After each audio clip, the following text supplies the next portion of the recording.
օրենսդրության համաձայն պետք է բոլոր երկրները պարտավոր են ապահովել ծառայությունների, ապրանքների, աշխատուժի, կա շարք, ցանկ կա, ազատ տեղաշարժը։ Եթե դա չի ապահովում, դա նշանակում է, որ ԵԱՏՄ օրենսդրությունը եւ ԵԱՏՄ-ի ձևավորման սկզբունքները չեն աշխատում։ Մենք ընդհանրապես որպես ԵԱՏՄ-ի լիարժեք անդամ եւ երկիր, ով մտահոգված է ԵԱՏՄ-ի ճակատագրով, որովհետեւ մենք ուզում ենք, որ ԵԱՏՄ-ն լինի եւ ԵԱՏՄ-ն աշխատի, ԵԱՏՄ-ն գործի։ Ոչ թե օրինակ հապկի նման գործի կամ աշխատի։ Հիմա տեսեք, սրա արդյունքում մենք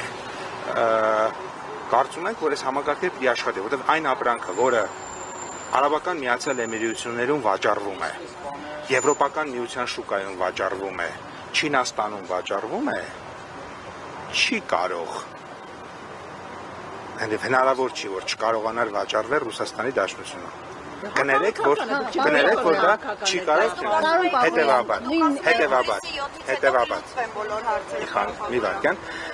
հետևաբար, այստեղ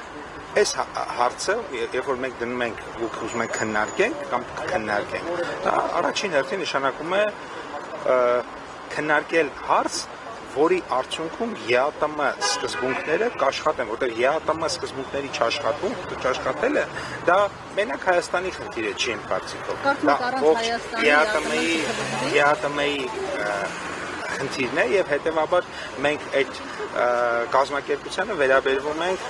որպես մեր կազմակերպության եւ մենք չենք կարող այդ կազմակերպության որևէ չաշխատող մեխանիզմի նկատմամբ ունենանք